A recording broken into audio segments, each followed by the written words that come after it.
Ini bukan polisi bakal calon. Okey, boleh kalau dah start live tu boleh share. Ya boleh. Mana ada dia orang yang live bukan kita menonton kan. Okey, director. Okey, dah start. Okey, tulis dah live tu Okey, bismillahirrahmanirrahim. Assalamualaikum warahmatullahi taala wabarakatuh. Selamat sejahtera. Selamat malam, salam reformasi, salam satu perjuangan kepada rakan-rakan yang menonton kita pada malam ini. Saya Iswardi Murni daripada page Iswardi Murni Official, aktivis Parti Keadilan Rakyat. Sekarang ini berbesar hati berada di Beaufort. Terima kasih kepada ahli-ahli panel kita hari ini. InsyaAllah saya bersama di Beaufort ini atas tujuan rangka lawatan saya pergi tour di kawasan-kawasan di Sabah ini. Dan saya memilih kawasan yang luar daripada Kota Kinabalu. Sebab saya nampak bahawa Kota Kinabalu ni agak luar kawasan Kota Kinabalu ni agak kurang nak dijamah oleh bukan pimpinan tetapi oleh orang-orang yang untuk diperkenalkan. Dan kita nampak kekuatan. Saya baru berada di sini lebih kurang dalam 4-5 jam. Dah berjumpa dengan ahli keadilan di sini. Saya nampak dah kekuatan yang ada. Dan hari ini saya berada di Beaufort. Esok saya berada di Labuan. Kemudian seterusnya di Tuaran dan kemudian ke Putatan dan terus balik ke Sarawak selepas itu. Atas dasar untuk kita nak berkongsi sebenarnya pengalaman ilmu yang saya ada buat live. Saya nak bagi tahu strategi politik moden menggunakan social media, menggunakan phone dan sebagainya. Tuan-tuan dan puan-puan boleh menonton saya daripada seluruh Malaysia, seluruh dunia sebenarnya. Ada penonton saya daripada Australia, daripada New Zealand, daripada New York, daripada US, daripada Singapura, Brunei, seluruh dunia ada. Jadi apa tujuan dia sebenarnya adalah untuk kita memperkenalkan satu pekan, tak kata kecil, taklah kecil, 2 kilometer pula. 2 jam daripada Kota Kinabalu. Saya percaya kalau Pen Borneo tu siap, saya mungkin rasa 1 jam je kot sampai dah Pen Borneo tadi sebab ada jalan-jalan construction. Dan pekannya agak menarik sebab perbincangan dengan orang-orang tempatan di sini dia agak menarik. Menariknya sebab apa? Antara lain adalah Beaufort ni adalah salah satu, ini trivia fact satu fakta menarik. Ahli Parti Keadilan Rakyat di Sabah ni adalah nombor 2 paling ramai di Malaysia. Paling entah apa, yang tu memang dia macam tu. Memang dia akan pendek. Yang paling ramai di Malaysia. Dia Sabah ni nombor 2 paling ramai di Malaysia. Dan Beaufort ni saja ada lebih 8,000 ahli Parti Keadilan di Beaufort. Iaitu kalau kita tengok jumlah pengundi Beaufort ni 30 lebih ribu, maksudnya 25% penduduk Beaufort ni adalah ahli Parti Keadilan. Maksudnya daripada 4 orang, seorang tu mesti ahli. Ramai itu kira ramai. Formula saya untuk menang satu kawasan 20% penduduk mesti ahli parti, maksudnya Beaufort dah kira bagi saya tunggu cop nak angkat sumpah lah. Kalau calon datang daripada Parti Keadilan Rakyat, insya-Allah. Itu yang kita harapkan lah. So malam ini saya perkenalkan So bersama dengan kita adalah timbalan ketua cabang kita, saudara Bodingin. Terima kasih kerana bersama dengan kita. Kemudian ketua wanita Puan Agnes, ketua wanita Beaufort ni, ramai wanita-wanita kat belakang tu. Dia punya jentera ni minta maaf, KAI tak boleh nak muatkan ramai sebab PKP kan. Kemudian kita ada ketua AMK kita, saudara Ahmad Taufik, dan sekelas sekali pengarah strategik dan juga ketua sekretariat JPRC. JPRC, saudara Ibrahim Musra. Ini otai reformis ni, orang lama, dia kata 21 tahun lah dia dalam parti bersama dengan otai-otai kita kat belakang ni. Dulu dia ni lah AMK, sekarang ni dia ni ATUK. Dia angkatan muda keadilan, sekarang ni angkatan tua keadilan. Daripada muda sampai ke tua dia orang ada kat situ. Tak apa, demi perjuangan, insya-Allah. Jadi di Sabah ni kalau kita tengok menariknya bagi siapa yang baru menonton ni, saya bercerita sedikit bahawa dalam pemilihan pilihan raya negeri kali ini pertambahan sebanyak 13 kerusi berlaku di Sabah. 13 kerusi berlaku di Sabah. 13 kerusi ini maksudnya daripada 60 kita ada 73 Dewan Undangan Negeri yang akan dipertandingkan, dan pertandingan ini akan menyaksikan lebih daripada 3 penjuru, berkemungkinan di beberapa tempat. Di beberapa tempat akan lebih daripada 3 penjuru. Persoalannya, advantage ke disadvantage untuk kita? Itu persoalan. Di Beaufort ni saja ada 2 don, iaitu Kuala Penyu dan Kilias. Kuala Penyu dan Kilias N32 dan N33. Jadi juga satu benda yang menarik, saya akan ceritakan nanti, bahawa di Beaufort ni dia punya parlimen dan juga don di Kilias ni adalah di Kilias ni UMNO lompat masuk bersatu lompat ikut Musa Aman. Sekarang ni lompat, saya tak tahu lompat sikit tak lompat. Itu kita akan cerita nanti. Sebab itu pentingnya seorang YB itu adalah orang yang berpegang dengan prinsip, insya-Allah. Jadi seterusnya kita akan bercerita sedikit tentang latar belakang Wilford. Kemudian last sekali saya akan bercerita tentang isu hangat hari ini dan semalam sebenarnya, iaitu berkenaan dengan 101 tender yang dikatakan diberi direct nego di bawah Kerajaan Pakatan Harapan, yang kononnya tak boleh bagi direct nego. Persoalannya betul ke? Pakatan Harapan kata tak boleh bagi direct nego. Janji 23 manifesto macam mana? Kita tengok. Okey, mohon tuan-tuan dan puan-puan, kawan-kawan, saudara-saudara, sahabat-sahabat, audio okey ke? Sound okey? Dalam dia okey? So kalau okey, saya kata simple saja. Saya travel, expenses sendiri, duit sendiri, tenaga sendiri, masa sendiri. Tak apa, bukan kita nak menuntut, tak. Tapi tuan-tuan di rumah, tuan-tuan yang ada menonton saya sekarang ni, saya minta satu je. Share lah video saya ni. Tu je.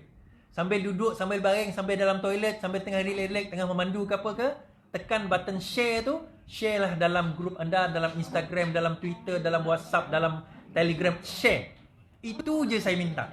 Tak minta banyak tuan-tuan dan puan-puan. Memang saya tak boleh nak bagi duit. Tetapi kalau saya boleh bagi masa, tenaga, wang saya kepada perjalanan dan usaha ini, apalah sangat. Saya memohon dan merayu kepada rakan-rakan agar share lah kita malam ini, agar penduduk Beaufort, Sepitang dan sewaktu dengannya boleh lihat dan tengok bahawa kita berada di sini hari ini dan kita mempunyai ketumbukan dan kekuatan untuk memenangi Beaufort di bawah panji Parti Keadilan Rakyat. InsyaAllah kalau diberi peluang memegang Parti Keadilan Rakyat. Pertama sekali kita bawa kepada panel kita lah dulu, Timbalan Ketua Cabang. Mungkin boleh ceritakan sedikit berkenaan dengan sejarah, bukan sejarah tahun 98 tak. Sejarah ni pilihan raya umum yang 14. Siapa yang bertanding? Mungkin secara umum dulu, itu pengarah strategik nanti akan bagi tahu detail. Tapi apa yang berlaku secara umum? Kenapa Parti Keadilan Rakyat tidak bertanding pada masa itu? Kalau boleh diutarakan, silakan. Terima kasih Tuan Biswati. Pada PRU 14, TKR tidak bertanding di DUN Kias adalah karena kita pada masa itu bekerja sama dengan warisan. Dan pada masa itu kita tetapkan bahwa kita ambil Parlimen Beaufort. Dan di DUN pula ditandingi oleh warisan pada masa itu. Tetapi harus diingatkan kenapa kita kalah di Parlimen pada masa itu.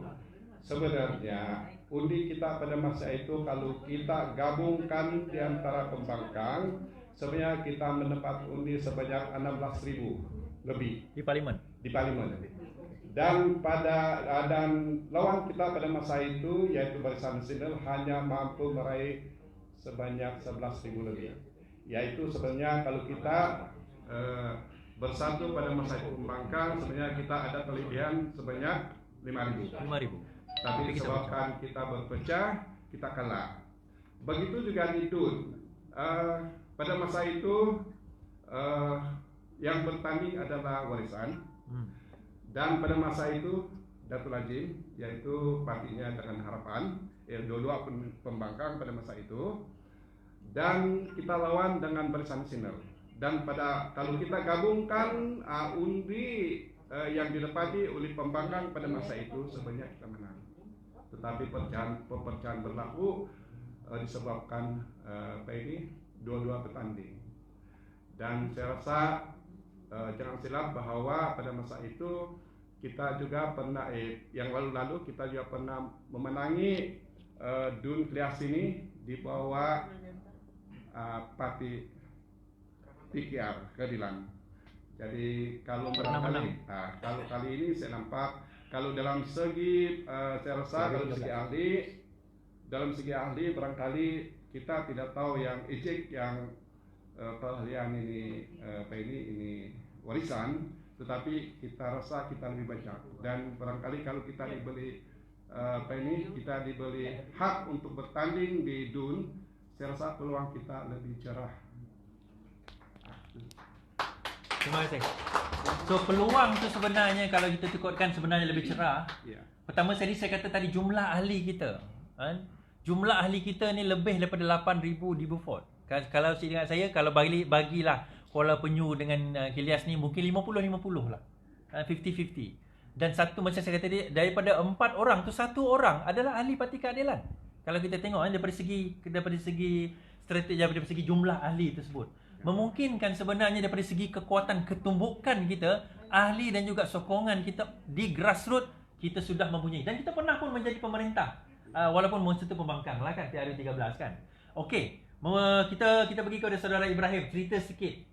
Strategi nampaknya kalau sekiranya lah kita diletakkan, dibagi amanah oleh pimpinan, sekali lagi bertanding menggunakan logo Parti Keadilan Rakyat kita ni, boleh terangkan sedikit strateginya, tapi janganlah spesifik sangat nanti musuh tahu lah pula kan. Boleh terangkan sikit, silakan saudara. Ke depan sikit. Terima kasih. Dan biasanya trademarknya saya akan bermula dengan ikan jolong-jolong masuk bawah kolong. YB lompat, jangan disokong. PRN nanti kita kolong. Saudara saya, saudara Keswardi daripada Bumi Penyalang datang ke bumi di bawah Bayu. Dan rekan-rekan semua, rekan-rekan pimpinan, satu yang saya nak sebut ialah kalau dari segi strategi sebetulnya kita dah mula menyusun strategi selesai sahaja kita PRU yang ke-14 yang lalu kita dah bersedia. Nanti kalau bertambah dulu. Cumanya persediaan itu ialah untuk 5 tahun yang akan datang. Itu basicnya. Kita bersedia untuk 5 tahun yang akan datang. Tetapi apabila berlaku peristiwa guling-mengguling, dimulakan dengan gulingan Pakatan Harapan di peringkat persekutuan yang telah kita tempuhi 2 tahun 2 bulan, tiba-tiba kita terguling pula. Dan yang anehnya yang menggulingkannya ialah orang-orang kita sendiri, pemimpin kita sendiri. Ini agak malang pada saya. Kemudian apabila di Sabah pula menjangkit pula istilah guling-mengguling ini, cuma kita bersyukur di Sabah kita bersedia dengan strategi ini. Itu satu strategi juga.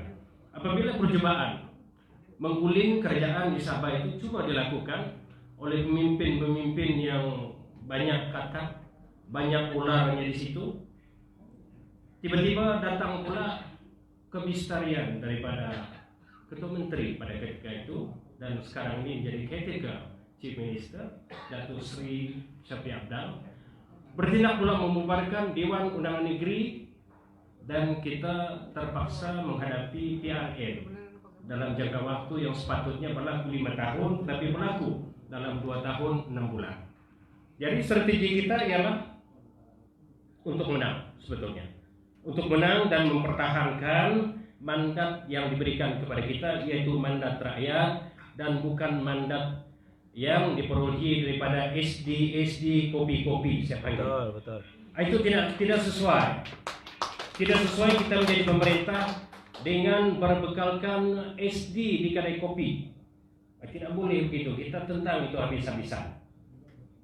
Dan saya memberi jaminan di sini bahwa semua kita bersedia di Sabah ini.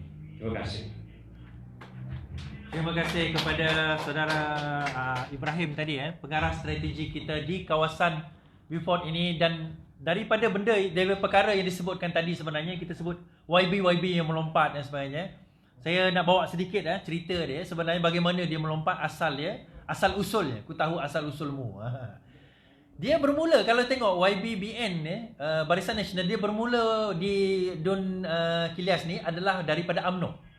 So maksudnya grassroots UMNO di kawasan ini ada. So dia bermula daripada UMNO, kemudian dia melompat pergi ke Bersatu. Masa tu kita menang federal.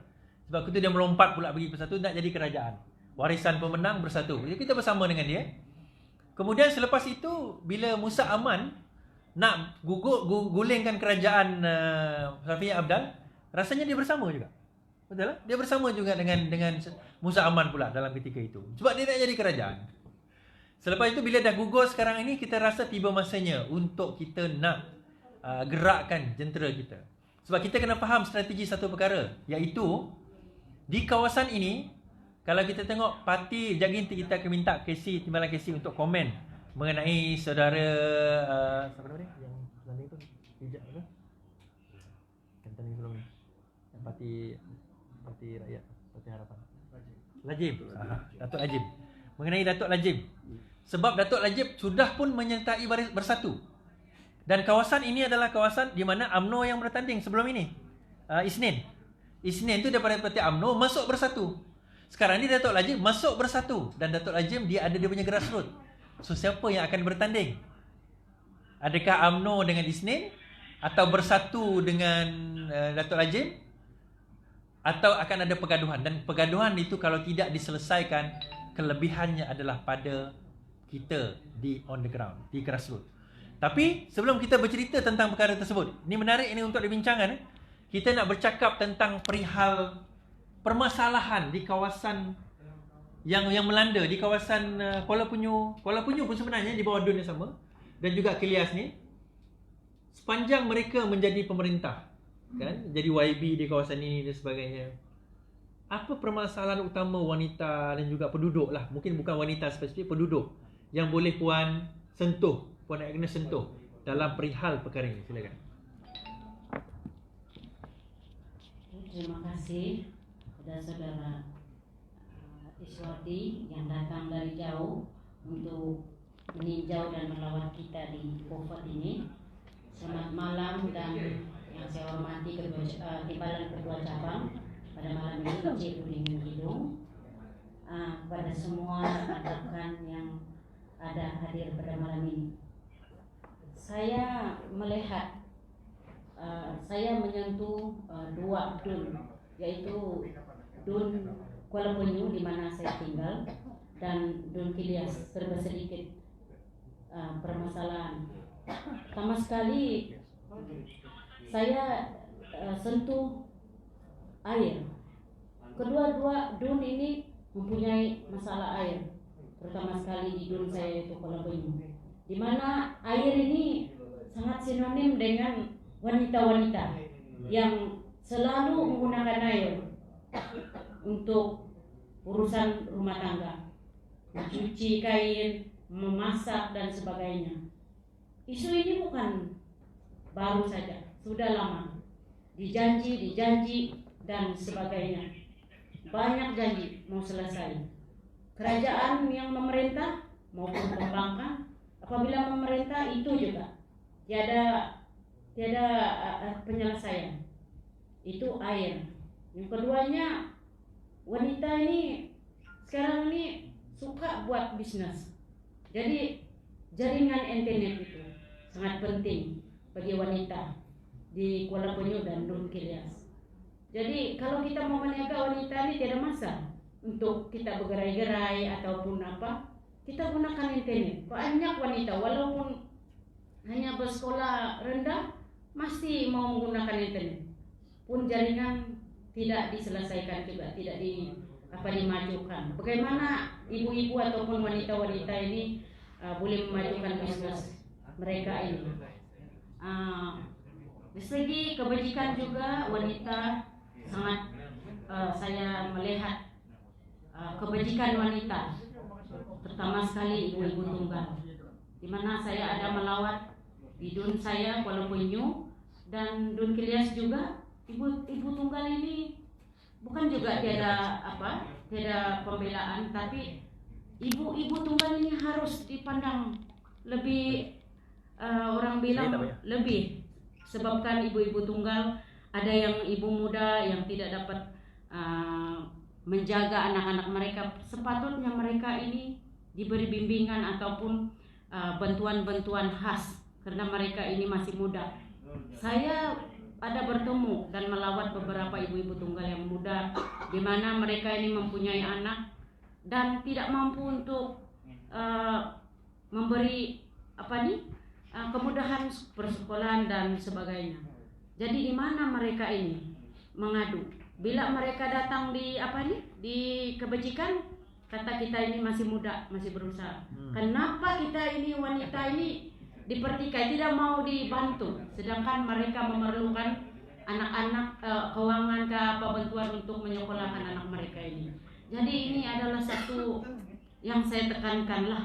Sekiranya kita diberi peluang untuk memerintah, nanti kita akan memandang lebih kepada permasalahan ini. Itu saja. Sekian, terima kasih. Terima kasih kepada Puan Agnes. Satu kupasan yang sangat menarik. Sebab saya kata, isu masalah air, masalah kebajikan ni adalah isu yang sama di Sabah dan di Sarawak. Adalah suatu yang sangat pelik sebenarnya. Kita bercakap tentang negara maju 2020, wawasan 2020. Tetapi ada penduduk rakyat negara kita ni masih lagi tidak mempunyai kemudahan asas seperti air. Kemudahan asas seperti air, penggunaan internet. Internet sekarang ni dah jadi perkara essential, dah jadi perkara keperluan dah. Jadi sebab itu saya kata bahawa kalau itu merupakan perkara yang masih lagi diperdebatkan, maka dia macam jadi satu, kita boleh katakan kegagalan. Kegagalan pihak yang memerintah pada waktu itu untuk nak menyelesaikan masalah ini. Kalau kita nak salahkan kerajaan warisan pun tak boleh. Kerajaan Sabah sebelum ini tak boleh. Sebab baru memerintah 2 tahun 6 bulan. 2 tahun 6 bulan. Ya. Jadi baru bagi peluang 2 tahun 6 bulan, tiba-tiba pengkhianat ini dah ambil kerajaan. Nak tukar. Jadi implementasi kepada penyelesaian itu tak cukup, tak sampai. Sebab itu kita menentang pengkhianatan ini. Sebab janjinya 5 tahun, bukannya 2 tahun 6 bulan. Sebab itu tuan-tuan dan puan, saya kata kalau kita panggil negara ini tanah air. Kenapa kita panggil dia tanah air? Kerana orang-orang kita ni biasanya kalau kita berkampung zaman dulu lah, dia akan berkampung di tepi air. Di tepi air biasanya. Sebab itu kemudahan asas. Jadi kalau kita ambil tanah tu, biasanya air itu kita punya. Tapi di Sabah Sarawak ni, jangan kata air, tanah, air pun kita tak ada. Sedangkan negeri kita ni di Sabah Sarawak, terutama di Sabah lah, kita adalah negeri yang terkaya di Malaysia. Sarawak GDP, Gross Domestic Product kita nombor 4. Sabah nombor 8. Dengan minyak, dengan kemudahan pelancongan dan sebagainya. Tetapi daripada segi jumlah penduduk miskin dan miskin tegar, di Sabah, di Sarawak ini, kita champion, kata orang Sabah. Champion apa? Paling ramai miskin dan miskin tegar di Sabah dan Sarawak. Nombor 1, nombor 2, atas sekali yang paling ramai miskin tegar. Satu kepelikan tuan-tuan dan puan-puan. Kemana pergi hasil bumi kita? Kemana pergi hasil kekayaan negeri kita? Kenapa berlaku kesenjangan, disparity, ada jurang kaya dan miskin di negeri-negeri kita ni? Yang kaya terlalu kaya, yang miskin terlalu miskin. Mungkin kita pergi kepada panel yang seterusnya, Saudara AMK, Saudara Ahmad Taufik, berkenaan dengan isu yang menyentuh anak-anak muda di kawasan Kuala Penyu, kawasan Kelias, kawasan Beaufort ini. Bagaimana dia mempengaruhi pengundi-pengundi. Sebab sekarang ini memang pengundi belum 18 tahun. Tetapi kita kena ingat bahawa pertambahan undi ramai daripada kalangan anak muda. Silakan saudara.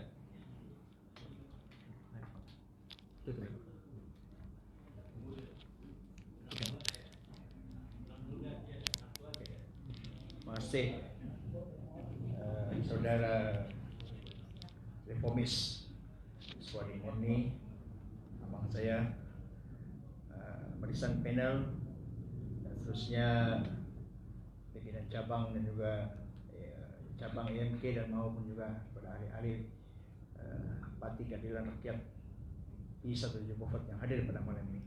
Baik, bila kita bicara soal anak muda ini, kita tidak akan lari daripada anak muda ini memerlukan pekerjaan sebenarnya, ya, yang lebih terjamin. Okay. Saya melihat Kuala Penyu maupun Beaufort ini, sebenarnya anak-anak muda ini mau tinggal di kampung, okay. Tinggal di kampung dan bersama ibu bapa supaya boleh menjaga mereka. Okay. Tetapi malangnya ruang peluang pekerjaan dan menjana ekonomi itu tidak ada berlaku di sana. Bukan saya kata tidak berlaku, tapi sangat rendah, sangat slow, sedikit. Jadi untuk dia menjadikan boleh menjana pendapatan dan setara dengan pekerjaan yang di luar yang bekerja contoh di pejabat ataupun sebagainya, itu sangat kurang. Jadi perlu ada kemajuan atau kemantapan ekonomi lagi harus diwujudkan di Kuala Penyu dan Beaufort ini. Baik, apa yang boleh dimajukan? Saya melihat dari Kuala Penyu dulu ya. Okey, sudah. Sudah. Okey, baik, kita sambung semula. Okey, baik. Di Kuala Penyu, kerana kawasan ini berada di pesisir pantai, yang jelas ternyata yang boleh diusahakan ialah sektor pelancongan. Okay. Memang tidak dapat dinafikan bahawa kawasan itu, pantai sangat cantik sebenarnya untuk dimajukan. Sangat cantik untuk dimajukan. Dan apabila dimajukan, tentulah sekali ada ruang dan peluang jika ada orang luar datang berkunjung ke sana. Okay. Saya mengambil ada satu pantai di Kampung Mansur, Kuala Penyu. Ada dibuat homestay di sana, kan? Diusahakan oleh orang kampung itu sendiri di kampung homestay Kampung Kenunuk namanya. Saya sudah pergi ke sana melihat sendiri. Jadi pertamanya saya cukup kagum melihat usaha penduduk kampung itu sendiri tanpa bantuan memajukan kawasan itu. Bila saya lihat fasiliti utamanya sangat belum ada lagi. Air tiada. Dan bekalan elektrik pun saya tiada katanya. Jadi apa yang mengecewakan, adun yang sebelum ini yang telah melompat sebenarnya, kami percaya dia boleh membawa satu kemajuan kerana memang bidangnya kepakarannya adalah memang dalam pembinaan. Tetapi malangnya perkara itu tidak diaspirasikan, tidak ditransferkan di kawasan di Kuala Penyu. Jadi saya melihat pertama sekali pelancongan harus diwujudkan di kawasan Kuala Penyu dan sebenarnya juga Beaufort. Tapi berbeza dengan di Beaufort, di Klias ini ada, tetapi perlu dimantapkan lagi. Itu. Jadi sedangkan saya melihat walaupun begitu saja biasa ekonomi sudah berjalan sebenarnya, sudah ada berjual, tapi perlu lagi ditambah, perlu lagi dimajukan supaya mewujudkanlah bila dia meriah, bila dia ramai, maka wujudlah pembangunan ekonomi itu. Itu kita mau. Okey. Dan kedua, yang paling nyata ini bukan lagi sebenarnya suara anak muda, tapi juga saya pikir semua kita rasakan bila kita cakap dengan rekan-rekan sahabat kita di bandar bahawa kalau saya berada di kampung, minta maaf ya kalau kita tak boleh reply, kita tak boleh baca email. Kenapa? Sebab kita kita tak ada di sana. Jadi itu agak menyedihkan lah kepada saya. Jadi seharusnya asas ini kena dibangunkan untuk menjana ekonomi, barulah ada kemajuan itu boleh dicapai sana. Itu setakat yang saya boleh katakan. Jadi daripada segi, macam saya katakan tadi lah, daripada segi kemudahan itu sendiri sebenarnya kita terlalu kurang kemudahan kita sehingga tidak memungkinkan kita untuk maju. Kenapa benda itu dikurangkan? Ini konspirasi teori saya lah. Sebenarnya ubat kepada kejahilan itu adalah ilmu dan informasi. Bila ditiadakan atau dikurangkan capaian internet tu, maka kuranglah capaian informasinya.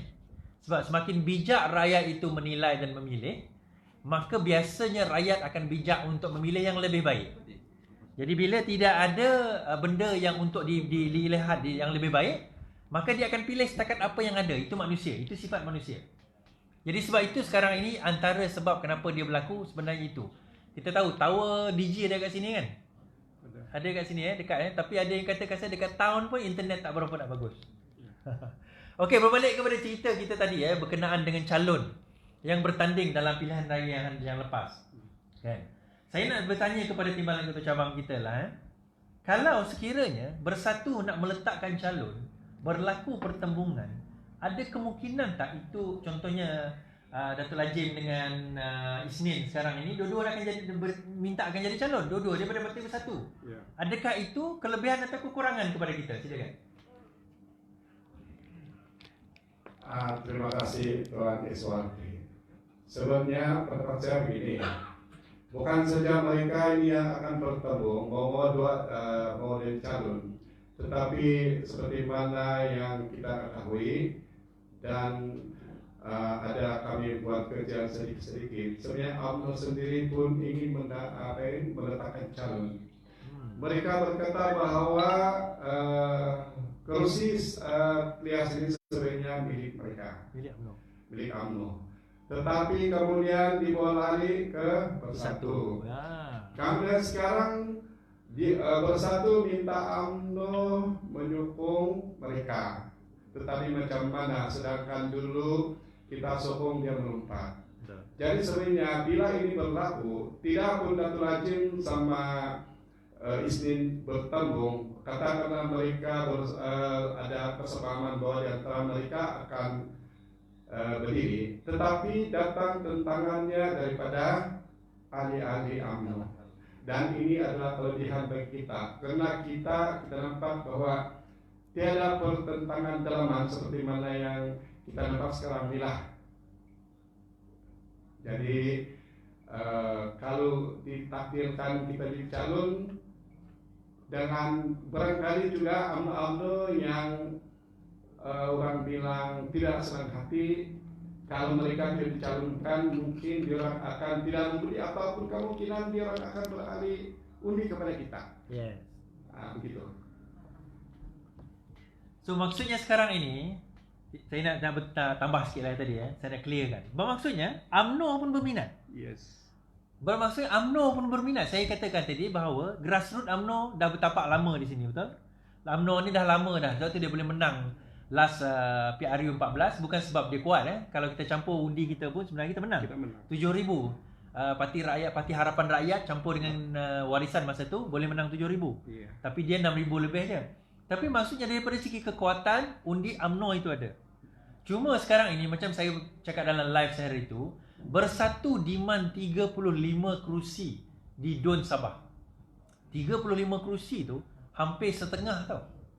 Daripada UMNO dan BN lah. So kalau dia ambil setengah tu, maksudnya tinggal berapa lagi yang geng-geng Barisan Nasional yang nak ambil? Kan sebab Bersatu kata kami federal.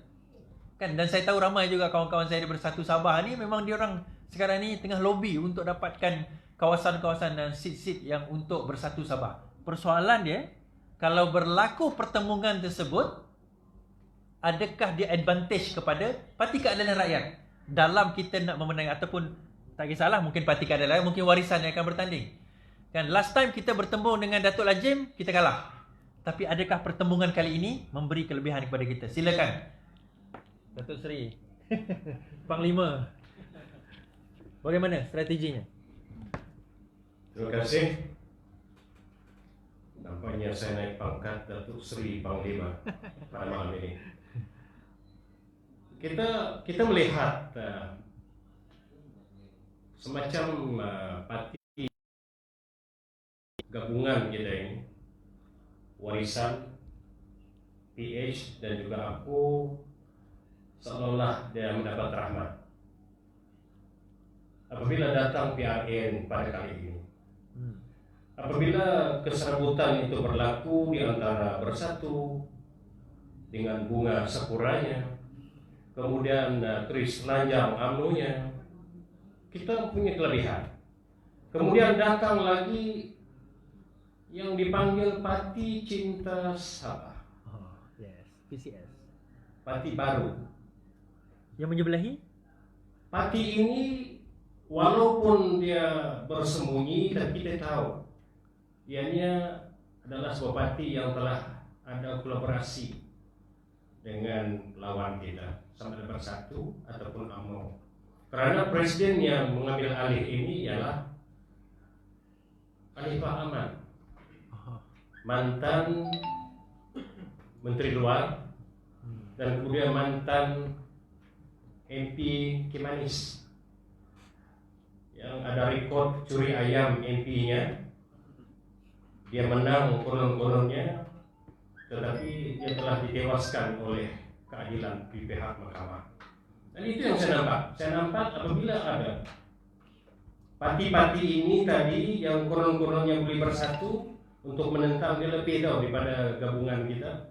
Hampir 10 gabungan di sebelah kita ini, berbanding dengan kita yang ada hanya Pakatan Harapan, Warisan, dan juga APO itu.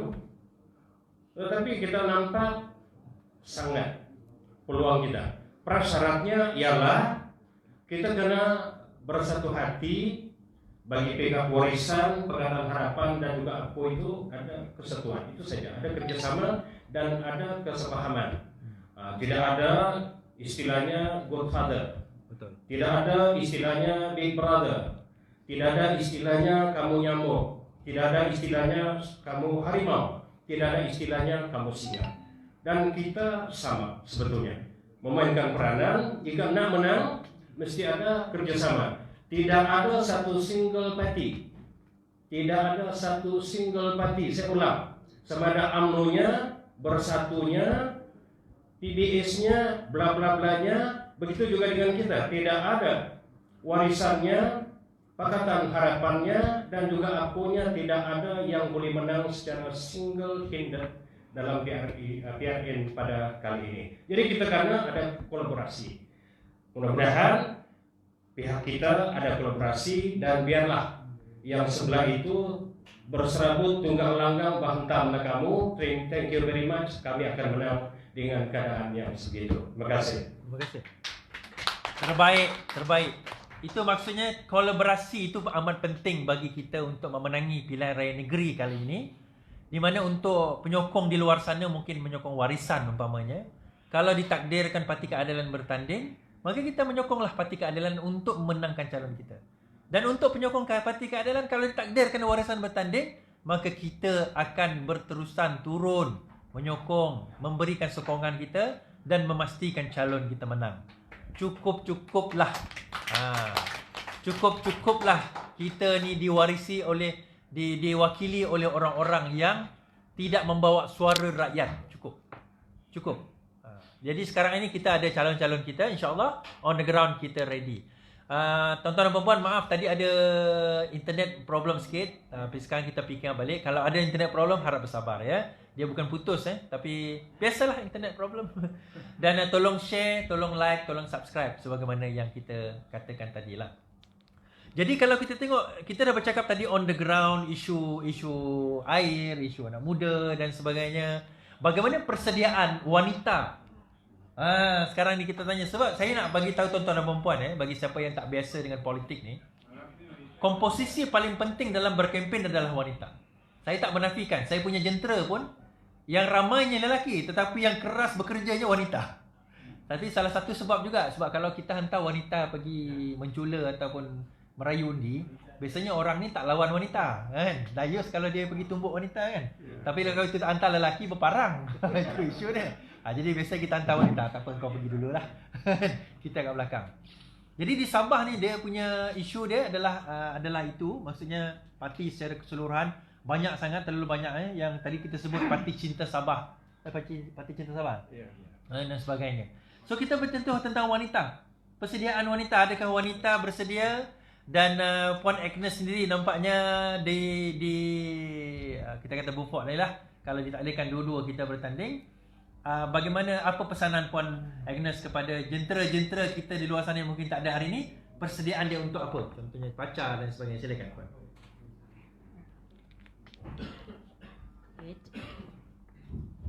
Terima kasih.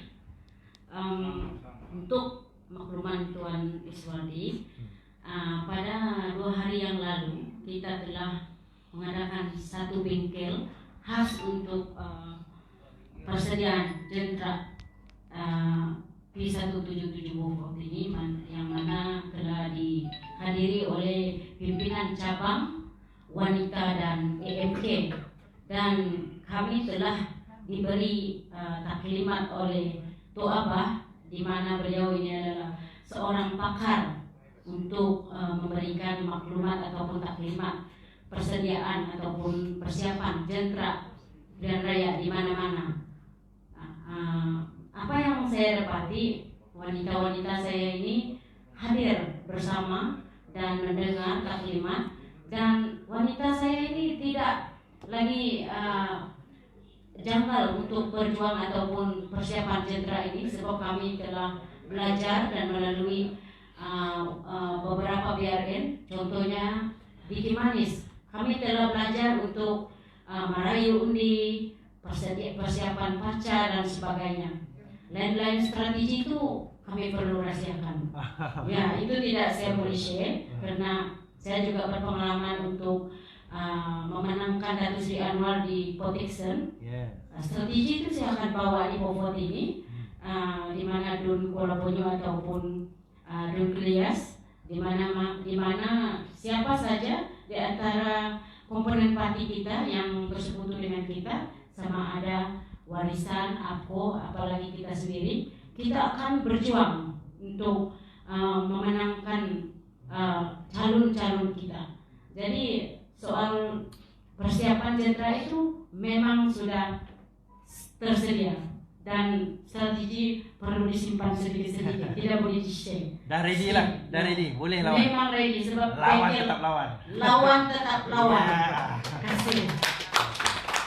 Okey, last kali saya tanya kepada Ketua AMK Beaufort berkenaan dengan apa usaha telah dilakukan oleh Parti Keadilan Rakyat sewaktu yang paling utama PKP kita lah.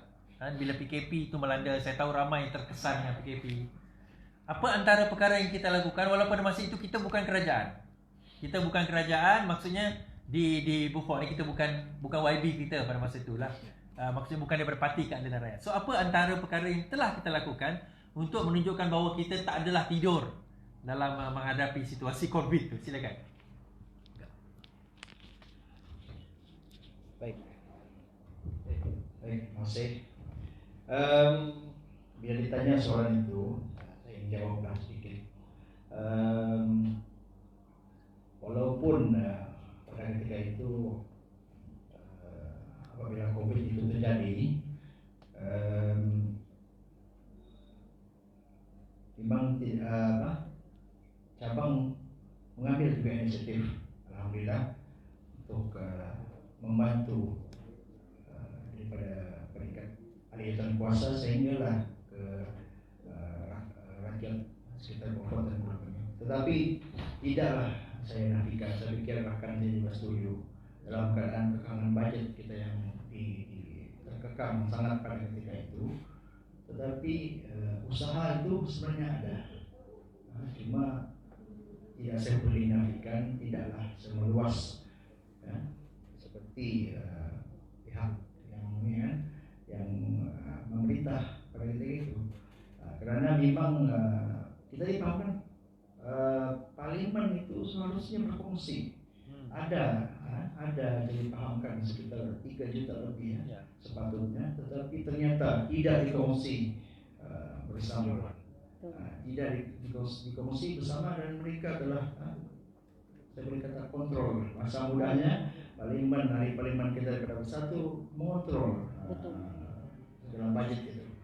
Jadi antara inisiatifnya ialah ada yang saya pahamkan, ada juga daripada kita punya pimpinan dan malah daripada ahli parti sendiri pun buat collection, sanggup buat collection. Begitu juga dengan ahli jabatan kuasa AMK juga buat collection seadanya lah. Tapi alhamdulillah, walaupun diuji dalam keadaan begitu dan disekat bajetnya, bahwa saya pikir cabang pun tidak tidur. Walaupun tidak dinafikan mereka cakap tidur. Tapi sebenarnya ada. Saya boleh katakan itu ada. Terima kasih. So daripada segi sebenarnya kerja itu ada. Cuma daripada segi kekangan, kadang-kadang kekangan bajet dan sebagainya, sebab kita bukan yang memerintah. Dan untuk makluman tuan-tuan dan puan-puan, setiap ahli parlimen kerajaan dan Beaufort ni, walaupun bertukar kerajaan, dia pun bertukar juga kerajaan. Dia tetap kerajaan. Setiap ahli parlimen kerajaan mendapat peruntukan dana 3.5 juta setiap tahun yang wajib dibelanjakan untuk pembangunan. Dan mereka mendapat bantuan pula untuk PKP Untuk PKP ada bantuan tau. Bukan setakat orang kata apa tak ada. Sebab dia kerajaan. Cuma isu dia, adakah benda itu sampai kepada rakyat atau tidak. Sebab itu yang kita hendak persoalkan. Jadi malam ni kita dah habis lah kita punya round kita. Tapi kita akan minta supaya semua mengulas. Cuma saya nak bawa isu semasa sekarang ini. 2 perkara saya nak bawa. Yang pertama berkenaan dengan isu 101. Dua hari lepas semalam kot. Ada di Parlimen kecoh berkenaan dengan Zafrul mengatakan mula-mulanya isunya bercakap tentang Takiri. Takiri ni pergi ke Turki, dia balik Malaysia tak kuarantin. Dipersoalkan. Dalam pada dipersoalkan tu tiba-tiba Zafrul membawa isu mengatakan bahawa zaman Pakatan Harapan ada 101 projek bernilai 6 bilion ataupun ratanya lebih kurang berapa belas juta atau berapa ratus juta yang diberikan secara tender secara direct nego kepada projek-projek ini. Direct award kepada company-company ini. Seolah memberi gambaran. Sebenarnya memang itu tujuan dia. Memberi gambaran buruk bahawa Pakatan Harapan ni tidak menepati janji. Pakatan Harapan ni pun cakap tak serupa bikin benda macam tu. Sedangkan janji 23 kita kata bahawa kita akan mengamalkan sistem tender terbuka kepada projek-projek. Namun begitu, apa yang tak disebut oleh Zafrul adalah dalam janji tersebut tidak ada kita mengatakan bahawa semuanya tender terbuka. Semuanya tender terbuka. Tak boleh. Dalam mana-mana kerajaan, tengoklah di kerajaan mana, Singapura ke, Finland ke apa, tidak ada 100% tender terbuka boleh dibuat. Sebab apa? Ada beberapa perkara dia kena tender direct award. Kenapa? Pertama, bila melibatkan keselamatan negara. Musuh dah dekat depan sepadan, takkan kita nak open tender 6 bulan lagi? Melibatkan keselamatan negara, tentera, polis, benda itu memerlukan direct award. Kedua, apabila kemahiran ataupun perkara tersebut adalah tidak ada company lain yang mempunyai kemahiran atau kepakaran atau benda itu di license. Contohnya, komputer kita pakai Microsoft Office. Kena beli daripada Microsoft. Mana boleh kita nak open tender? Sebab kita pakai Microsoft. Contohnya di Semenanjung kita pakai TNB. Kena ambil elektrik daripada TNB. Tak bolehlah kita nak kena open tender sebab ada satu company je dekat Malaysia yang provide electricity. Benda-benda macam tu sebenarnya yang menyebabkan kita buat open tender. Yang menariknya, 101 projek, 6 bilionnya jumlah dia. Kita tengok zaman Barisan Nasional, 12 projek, kita namakan 12 projek. Nilaian dia lebih 100 bilion pada 12 projek saja. Compare kan tersebut. Saya bagi contoh, Jepak Holding yang buat solar dekat Sarawak tu. 1.2 ke 2.1 bilion saya tak ingat. Salah satu. Di award kepada satu company yang dimiliki oleh ketua bahagian PBB Sibu ke Bintulu kalau tak silap. Ketua bahagian ni 1 bilion. Company tu buat apa? Sewa kereta je. Di mana Rosmah dapat komisen beratus juta di atas projek, yang mana projek tu pun sampai sekarang solarnya entah ke mana, dia punya minyak pun kita tak tahu pergi mana. Sebab apa? Orang atas dah silang dulu. 12 projek berbilion, beratus bilion. Bilion bukan million. 1 bilion 1,000 juta. 1 bilion 1,000 juta. 100 bilion berjuta-juta. Kita orang kampung ni jangan kata 100 juta. 1 juta pun kita tak pernah tengok semua hidup lah. Ada pernah tengok? Mungkin tuan-tuan dekat Beaufort ni kaya-kaya kot. Saya tak pernah tengok. Amin kata kan. Ini adalah satu benda yang kita usaha untuk lawan sekarang, tuan-tuan dan puan.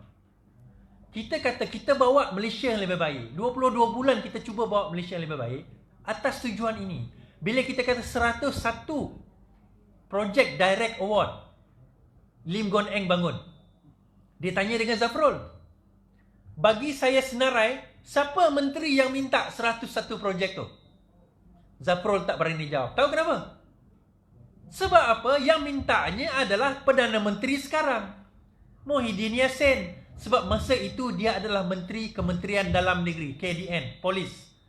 Polis lah bawah dia, polis dan sewaktu-waktu banyak. KDN bawah dia. Tak salah pun. Sebab apa? KDN kan polis. Polis perlukan benda yang cepat.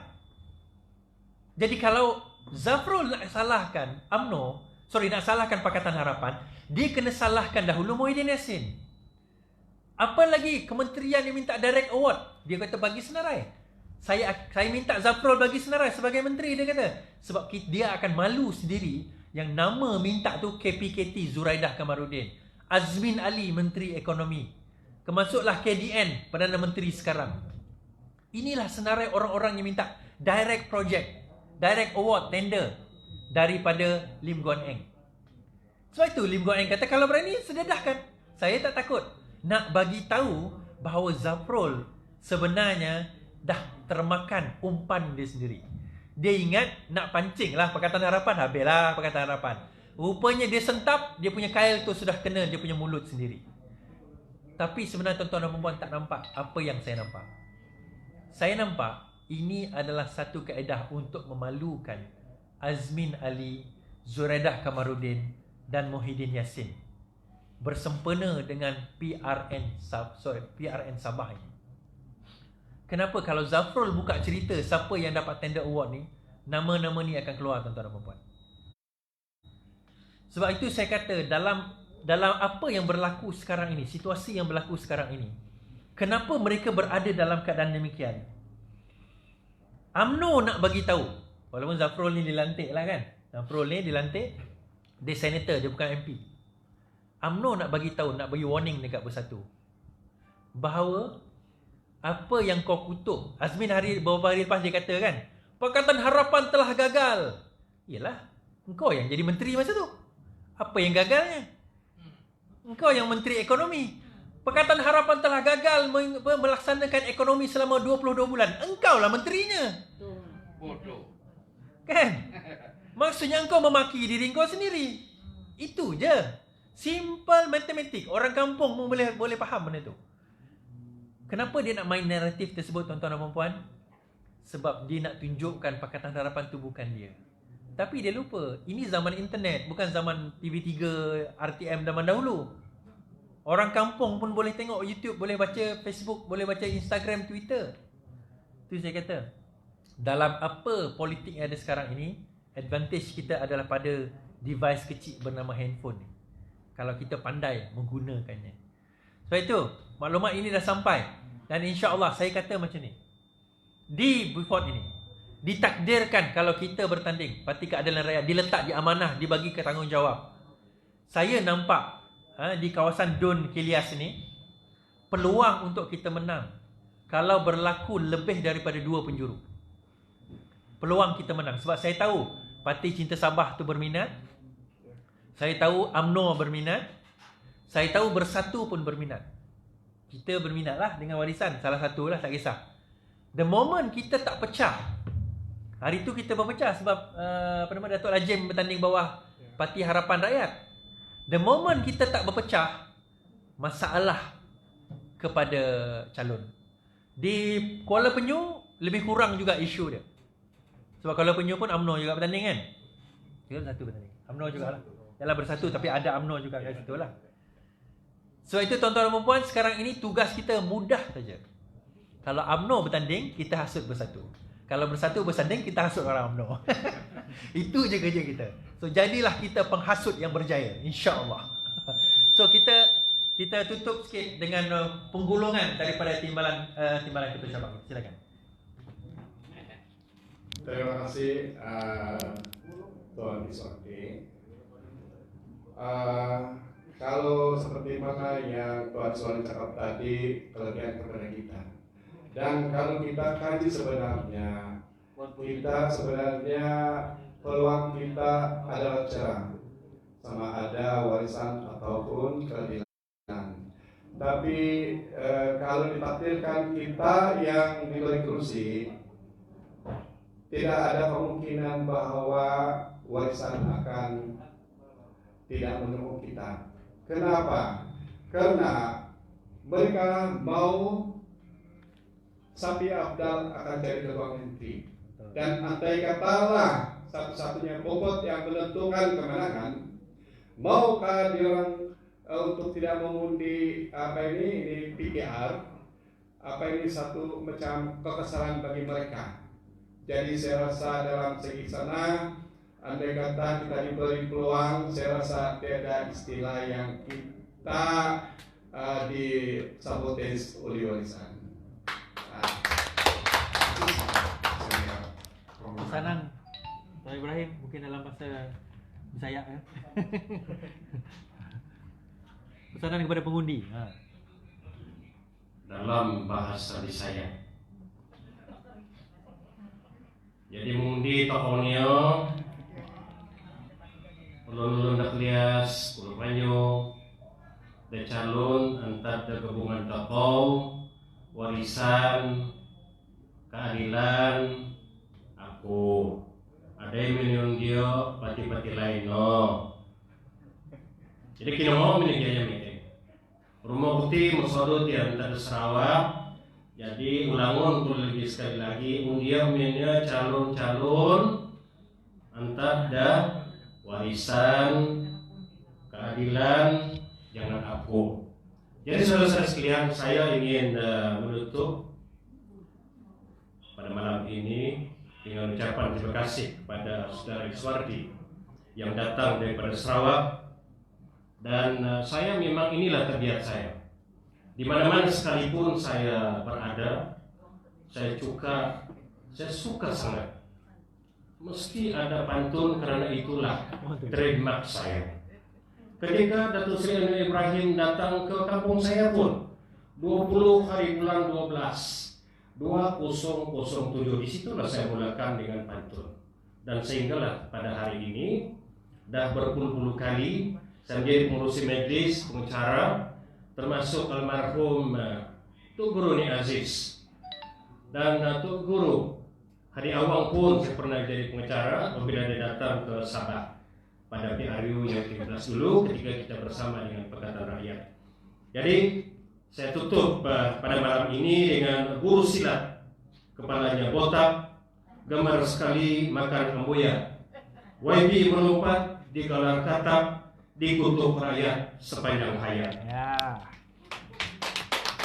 Terbang tinggi telang di awan, menari joget si anak itik. Dulu kawan, sekarang lawan. Itu namanya dinamik politik. Makan gulai bersama nasi, sudah kenyang bersenang hati. YB pengkhianat perjuangan reformasi, PRU 15 nanti tersungkur pasti. Pak Madir gemar bermain guli, waktu petang mewarna lukisan. PKR jangan lagi dibuli, kami lawan habis-habisan.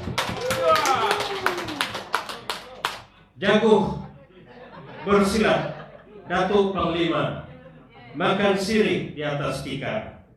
Bunga keris 2 kali 5, undi warisan aku PKR. Terima kasih, dan mudah-mudahan insya Allah kita akan menang di Dun Klias ataupun Dun Kuala Lumpur. Terima kasih. Suara pun suara DJ nya. Suara big boys tu. Okey, silakan Ketua Wanita kata-kata penutup.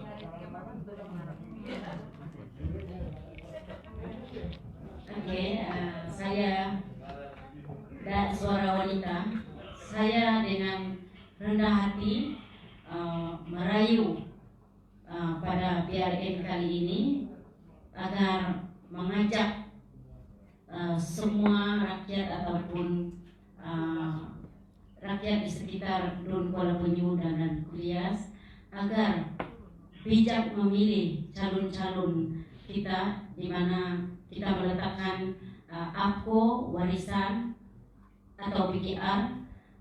Pilihlah calon-calon yang akan menentukan kerajaan negeri Sabah ini. Sekian, terima kasih. Terima kasih. Okey, last sekali. Saudara Taufik. Baik, terima kasih Tuan. Daripada awal lagi tadi Abang atau Tuan Iswardi kita ada menyebut angka ahli parti untuk di bawah ini. Jadi ada di sini angkanya itu 8.250. Dan daripada jumlah itu ada 3.290 adalah pemuda. Okay. Daripada 1.250 dan bertambah ke 2.040.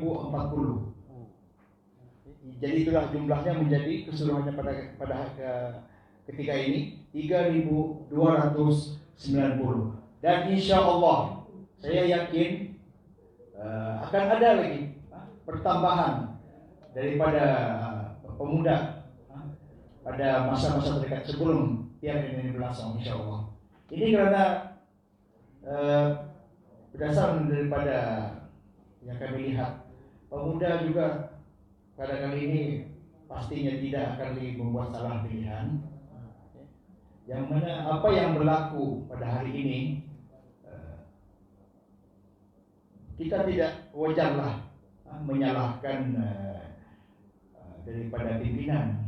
Yang berlaku ini karena kerakusan pihak-pihak yang tidak sabar-sabar lagi, menunggu untuk sebenarnya pada pilihan raya yang sepatutnya dijalankan, tapi mereka mengambil jalan mudah, jalan shortcut.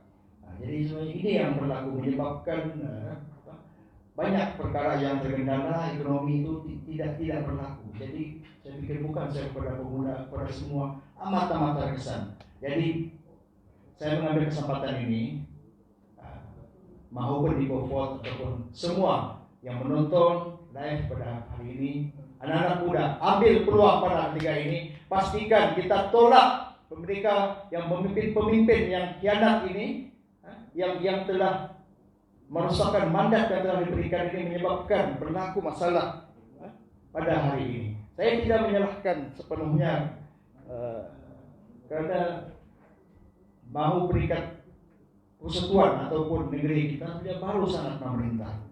Beri peluang, kita beri peluang. Yang jelasnya seperti Don Bola Penyu telah lama telah diberi peluang tapi telah gagal, dan ini harus ditolak. Tidak boleh diberi peluang, dan begitu juga di Don Klias pada kali ini, dan insya Allah Parlimen pada akan datang jangan diberi peluang. Dan kita tolak mereka ini habis-habisan. Insya Allah kita akan menang dan memerintah. Dan mudah-mudahan anak muda mendapat tempat selanjutnya pada akan datang. Insya Allah. Terima kasih kepada seorang anak muda. Kepada seorang anak muda, kepada seorang wanita, kepada cabang, pengarah strategik sebagainya live kita pada malam ini. Alhamdulillah, terima kasih kepada tuan-tuan puan-puan yang menonton. Dan insya-Allah malam esok saya bersiaran di Labuan pula, kemudian di beberapa tempat yang lain untuk kita nak terus mencapai rangkaian di mana saya nak kata berkempen tu berkempen lah, kita berkempen lah ni kan, dan mencapai rangkaian kita insya-Allah. Sebab itu kita nak pemimpin yang berprinsip, pemimpin yang meletakkan rakyat di hadapan daripada kepentingan peribadi dan jiwa dia sendiri. Kita tak nak lagi berlaku pengkhianatan kali kedua. Federal jatuh pada Februari 2020. Sabah jatuh lebih kurang bulan lepas lah, bulan ni lah, bulan 8 ni jatuh. Dan kosnya bukan kepada pemimpin ni tuan-tuan dan puan. Kosnya adalah kepada rakyat. Rakyat ni kita nak fikir esok nak makan apa, kerja macam mana, tapi pemimpin kat atas duk bermain lah benda macam tu. So pilihlah pemimpin yang nak memimpin kita ni, pemimpin yang benar-benar berpegang atas prinsip perjuangan. Dan saya percaya bahawa pemimpin daripada Pakatan Harapan Parti Keadilan Rakyat, daripada warisan kalau sekiranya dipilih, maka itulah pemimpin yang sebenar berjuang atas denyut nadi rakyat. Saya sudahi dengan satu pantun jugalah. Kalau roboh kota Melaka, papan di Jawa hamba dirikan. Kalau sungguh bagai dikata, selalu saya ungkap, lawan tetap lawan. Sekian, terima kasih. Assalamualaikum warahmatullahi wabarakatuh. Selamat malam.